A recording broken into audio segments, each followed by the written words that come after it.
इस वीडियो के अंदर मैं आपको बताने वाला हूं कि अगर आप कोई प्रॉपर्टी को परचेज़ करते हैं या फिर सेल करते हैं तो उस प्रॉपर्टी के अंदर उस प्रॉपर्टी को सेल या परचेज़ करने के लिए कितनी कैश में जो है पेमेंट कर सकते हैं या फिर पेमेंट एक्सेप्ट कर सकते हैं। क्योंकि अगर आप वो लिमिट को क्रॉस कर देते हैं तो डेफिनेटली आपके पास इनकम टैक्स का नोटिस आएगा, आपके ऊपर पेनल्टी लगाई जाएगी। तो वो पेनल्टी जो है कितनी लगाई जाएगी, किस पर्सन के ऊपर लगाई जाएगी, ये सारी ही चीज़ों को मैं इस वीडियो के अंदर कवर करने वाला हूँ। इसके अलावा कुछ मैं आपको हट के कुछ 2-4 चीज़ें और बताऊँगा कि प्रॉपर्टी परचेज़ करने पर कब इसको हाई वैल्यू ट्रांजैक्शन माना जाता है, मीन्स कितनी वैल्यू की प्रॉपर्टी जो है इनकम टैक्स डिपार्टमेंट को रिपोर्ट हो जाती है,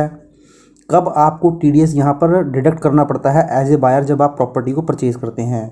तो चलिए सारी ही चीज़ों को डिटेल में कवर करते हैं। तो देखिए, सबसे पहले तो मैं आपको बताता चलूँ, रियल एस्टेट सेक्टर में 2015 के अंदर इनकम टैक्स डिपार्टमेंट के द्वारा सेक्शन 269(s) को जो है इंट्रोड्यूस किया गया था। क्योंकि 2015 से पहले जो प्रॉपर्टी के अंदर कैश की जो लेन देन होती थी, वो कोई भी इमूवेबल प्रॉपर्टी हो, कोई लैंड आपने परचेज़ करनी हो, बिल्डिंग परचेज़ करनी हो, फ्लैट परचेज़ करना हो, हाउस परचेज़ करना हो, तो किसी भी तरीके की इमूवेबल प्रॉपर्टी के अंदर कैश में लेन देन बहुत ज़्यादा यूज़ होती थी, जिससे कि कहीं ना कहीं ब्लैक मनी को बढ़ावा मिलता था। और कैश में जब ये लेन देन होते थे तो जो गवर्नमेंट है उसके लिए इस तरीके के ट्रांजैक्शन को ट्रैक करना बहुत ही मुश्किल हो जाता था। इसीलिए क्या किया गया, 2015 के अंदर इनकम टैक्स डिपार्टमेंट ने ये सेक्शन इंट्रोड्यूस किया और जो सेक्शन 269(s) है, इसके अंदर एक लिमिट को सेट कर दिया गया और ये बताया गया कि अगर आप कोई प्रॉपर्टी परचेज़ करने जाएंगे और वहाँ पर अगर आप 20,000 से ज़्यादा की कैश में पेमेंट कर देते हैं तो उस केस में फिर ये हाई चांस रहेंगे कि जो इनकम टैक्स डिपार्टमेंट के द्वारा इनकम टैक्स का नोटिस जो है वो सेंड किया जाएगा, बायर को भी सेंड किया जाएगा और सेलर को भी सेंड किया जाएगा। तो इसीलिए जब भी आप कोई प्रॉपर्टी का ट्रांजैक्शन करें तो आप हमेशा ध्यान रखें,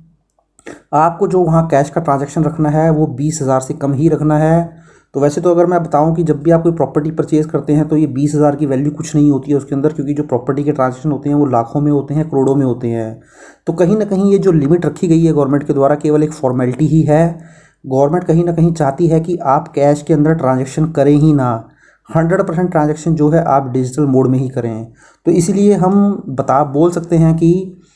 सेक्शन 269(s) जो है वो ये कहता है कि जो भी आप प्रॉपर्टी को परचेज़ करें 1 जून 2015 के बाद, या आज हम 2023 में खड़े हैं, तो कोई भी अगर आपको ट्रांजैक्शन करना हो इमूवेबल प्रॉपर्टी के अंदर, कोई लैंड, हाउस, फ्लैट, घर, कुछ भी आपको परचेज़ करना हो, इंक्लूडिंग एग्रीकल्चर लैंड ही क्यों ना परचेज़ करनी हो, तो आप जो है हमेशा पेमेंट जो है अकाउंट पे चेक से ही कीजिए, आरटीजीएस करिए, ईएफटी करिए, या कोई और इलेक्ट्रॉनिक मोड हो सकता है। केवल आपको इलेक्ट्रॉनिक मोड में ही जो है पेमेंट करनी है उस प्रॉपर्टी की अगेंस्ट, अगर आपकी जो वैल्यू है प्रॉपर्टी की वो 20,000 से ज़्यादा है। तो ये तो हमेशा 20,000 से ज़्यादा ही रहनी है। तो इसलिए कुल मिला के मतलब ये है कि आपको हमेशा जो प्रॉपर्टी के ट्रांजैक्शन है वो डिजिटल मोड में ही रखने हैं। बट देखिए, जब मैंने यहाँ पर एग्रीकल्चर वर्ड यूज़ किया, यहाँ पर एग्रीकल्चर लैंड वर्ड यूज़ किया, तो इसके लिए एक एक्सेप्शन ज़रूर है। जो फार्मर अपनी एग्रीकल्चर लैंड को जो है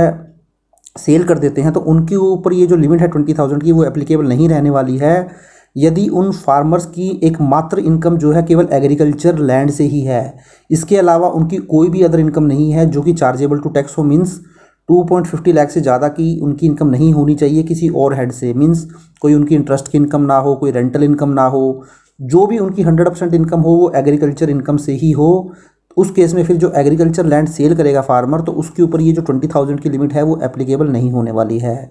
तो ये तो हमने देख लिया कि आपको जो प्रॉपर्टी अगर परचेज़ करनी है या आप सेलर हैं तो वहाँ पे अगर आपको कोई अमाउंट रिसीव करनी है उस प्रॉपर्टी के अगेंस्ट, तो वो हमेशा आप डिजिटल मोड में ही करें, कैश का इन्वॉल्वमेंट जो है 20,000 से ज़्यादा का ना रखें। बट अगर आप ऐसा कर देते हैं तो दोस्तों अभी मैं आपको बताऊँगा कि इसके लिए पेनल्टी कितनी रहने वाली है और जो वो पेनल्टी है वो किसके ऊपर इम्पोज की जाएगी, मीन्स सेलर के ऊपर पेनल्टी लगाई जाएगी या फिर बायर के ऊपर पेनल्टी लगाई जाएगी। तो चलिए ये भी समझ लेते हैं। तो देखिए, जब कोई आप ट्रांजैक्शन ऐसा कर लेंगे जहां पर आप कैश की जो इन्वॉल्वमेंट है वो 20,000 या 20,000 से ज़्यादा की कर लेंगे, तो उस केस में क्या होगा, इक्वल ही अमाउंट की पेनल्टी, मीन्स 100% पेनल्टी जो आपने वो कैश की पेमेंट की है, section 271D of income tax act के अंदर आपके ऊपर 100% पेनल्टी जो है वो लगा दी जाएगी। जैसा कि मैंने यहाँ पर नीचे आपको एक एग्जाम्पल में बताया है, तो ये पेनल्टी लगाई कितनी जाएगी, तो ये तो आपने देख लिया कि 100% पेनल्टी जो है वो लगा दी जाएगी। अब ये पेनल्टी लगाई कितनी जाएगी, तो पेनल्टी जो लगाई जाएगी वो लगाई जाएगी सेलर के ऊपर। तो देखिए यहाँ पर जो रिस्पॉन्सिबल बनाया गया है वो सेलर को बनाया गया है। जो पर्सन अपनी प्रॉपर्टी को सेल कर रहा है उसके ऊपर ये रिस्पॉन्सिबिलिटी लगाई गई है कि आप कैश में पैसा एक्सेप्ट ना करें। क्योंकि क्या होगा, बायर के पास अगर ब्लैक मनी पड़ी होगी तो वो ज़रूर जो है बिल्डर को या जो सेलर है उसको वो ब्लैक मनी देना चाहेगा, कैश देना चाहेगा। तो कहीं ना कहीं गवर्नमेंट के द्वारा रिस्पॉन्सिबिलिटी एक सेलर को लगाई गई है और ये बताया गया है सेलर को कि आप किसी भी प्रॉपर्टी के ट्रांजैक्शन के अंदर अगर आप प्रॉपर्टी सेल कर रहे हैं तो आप कैश में 20,000 से ज़्यादा एक्सेप्ट ना करें। क्योंकि अगर आप 20,000 से ज़्यादा का एक्सेप्ट करेंगे तो उस केस में फिर आपको जितना आपने कैश एक्सेप्ट किया है उसका 100% पेनल्टी आपके ऊपर लगा दी जाएगी। इसी तरीके से सपोज़ आपने कैश एक्सेप्ट नहीं किया, आपने एक प्रॉपर्टी की डीलिंग हुई, उसमें आपने 5 लाख रुपए का आरटीजीएस जो है वो अपने अकाउंट में करवा लिया, तो उस केस में वो जो ट्रांजैक्शन है वो कैंसिल हो गया। तो उस केस में जो आपको अमाउंट वो रिफ़ंड करना पड़ेगा बायर को, तो वो भी आप ध्यान रखें, आप जो है डिजिटल मोड में ही करें। आप ऐसा नहीं कि आपने पैसा तो अकाउंट में ले लिया और जब वो ट्रांजैक्शन आपका कैंसिल हो गया तो वहाँ पर जब आपने बायर को रिफ़ंड किया अमाउंट, वो आपने 20,000 से ज़्यादा का जो है वो कैश में कर दिया। तो इसीलिए अगर ट्रांजैक्शन कैंसिल भी हो जाता है और वो अमाउंट रिफ़ंड भी करना पड़ जाता है सेलर को, तो उसको भी आपको डिजिटल मोड में ही करना है। तो जो रिस्पॉन्सिबिलिटी रहेगी वो बायर की रहेगी, सॉरी सेलर की रहेगी। तो इस एग्जांपल में मैंने देखिए यही बताया है। यहाँ पर जो मिस्टर ए हैं वो सेलर हैं और जो मिस्टर बी हैं वो बायर हैं। तो जो मिस्टर ए हैं सेलर, उन्होंने एक इमूवेबल प्रॉपर्टी जो है सेल की बी को और उनसे जो है 4 लाख रुपए जो है वो कैश में ले लिया। तो इस तरीके से जो रिस्पॉन्सिबिलिटी लगाई गई थी वो सेलर के ऊपर लगाई गई थी। मिस्टर जो ए हैं सेलर, उनके ऊपर ये रिस्पॉन्सिबिलिटी लगाई गई थी कि आपको 20,000 से ज़्यादा कैश एक्सेप्ट नहीं करना है। बट इस केस में देखिए मिस्टर ए ने जो है 4 लाख रुपीज़ का कैश एक्सेप्ट कर लिया। तो इस केस में जो 100% पेनल्टी जो है वो मिस्टर ए जो सेलर हैं उनके ऊपर लगा दी जाएगी और उनको नोटिस जो है इसके रिगार्ड में भेज दिया जाएगा कि आपके ऊपर 100% पेनल्टी लगाई जाती है, क्योंकि आपने जो है इस प्रॉपर्टी के अंदर 20,000 से ज़्यादा का कैश एक्सेप्ट किया है। तो इसलिए जो सेलर है उसको बहुत ज़्यादा सावधान रहने की ज़रूरत है, कभी भी 20,000 से ज़्यादा का कैश एक्सेप्ट नहीं करना है। बट ऐसा नहीं है कि बायर को कुछ भी नहीं होने वाला है। तो दोस्तों नोटिस जो है वो बायर को भी भेजा जा सकता है और उससे पूछा जा सकता है कि आपने ये जो कैश में पेमेंट की है ये आपके पास कैश कहाँ से आया है। तो इसलिए बायर को भी ध्यान रखना है, बायर को भी जब वो पेमेंट करे तो हमेशा डिजिटल मोड के अंदर ही पेमेंट करे। तो ये तो बात हुई मेरी इस सेक्शन को लेकर। इसके अलावा मैं प्रॉपर्टी के कुछ और ट्रांजेक्शन आपको बताता हूँ जो कि बहुत ही इंपॉर्टेंट रहने वाले हैं आपके केस में। तो देखिए, जब भी आप कोई प्रॉपर्टी परचेज़ करते हैं और उस प्रॉपर्टी की वैल्यू 30 लाख रुपीज़ या 30 लाख रुपये से ज़्यादा होती है, तो इस तरीके की जो ट्रांजैक्शन होता है इसकी जो वैल्यू होती है 30 लाख रुपए की, ये हाई वैल्यू ट्रांजैक्शन के अंदर काउंट हो जाती है। तो इस तरीके के जो ट्रांजैक्शन होते हैं, जब भी आप 30 लाख से ज़्यादा की प्रॉपर्टी परचेज़ करेंगे तो जो रजिस्ट्रार होगा वो इनकम टैक्स डिपार्टमेंट को ये आपकी इन्फॉर्मेशन सेंड कर देगा और ये जो आपका ट्रांजैक्शन है 30 लाख से ज़्यादा की वैल्यू का, ये आपके 26 AS के अंदर भी रिफ्लेक्ट करेगा। तो कहीं ना कहीं ये जो रिस्पॉन्सिबिलिटी लगाई गई है रजिस्ट्रार की, अगर 30 लाख से ज़्यादा की परचेजिंग आप करते हैं प्रॉपर्टी की, तो वो रिस्पॉन्सिबिलिटी इसलिए लगाई गई है ताकि इनकम टैक्स डिपार्टमेंट को ये पता चल जाए कि कौन सा पर्सन जो है 30 लाख से ज़्यादा की वैल्यू की प्रॉपर्टी परचेज़ कर रहा है। तो उसके बाद क्या करेगा इनकम टैक्स डिपार्टमेंट, आपकी पिछले सालों की रिटर्नों के रिकॉर्ड्स चेक करेगा।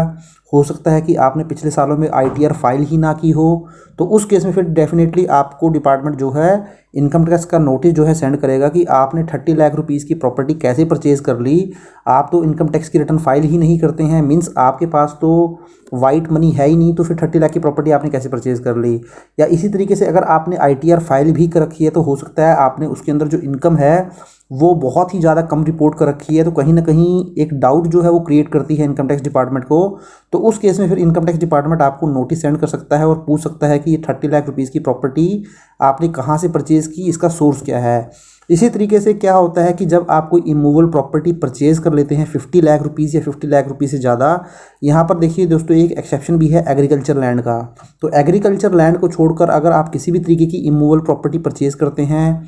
और उस प्रॉपर्टी की जो वैल्यू है वो 50 लाख से ज़्यादा है या 50 लाख है, तो उस केस में फिर एज ए बायर ये आपकी रिस्पॉन्सिबिलिटी बनती है कि जो सेलर है आप उसको 1% TDS काटने के बाद ही पेमेंट करें। तो वो जो 1% TDS आपने काटा होगा वो आप गवर्नमेंट को डिपॉजिट करवा देंगे और जो सेलर है उसको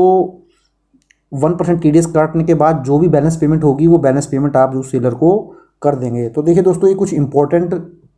जो इन्फॉर्मेशन थी, अगर आप प्रॉपर्टी को परचेज़ करते हैं या सेल करते हैं, आई होप आपको इन्फॉर्मेशन अच्छी लगी होगी। अगर इन्फॉर्मेशन अच्छी लगी है तो इसको ज़्यादा से ज़्यादा शेयर करें, लाइक करें, और चैनल को अभी तक सब्सक्राइब नहीं किया है तो चैनल को भी ज़रूर सब्सक्राइब कर लें। Thank you very much, have a nice day, take care.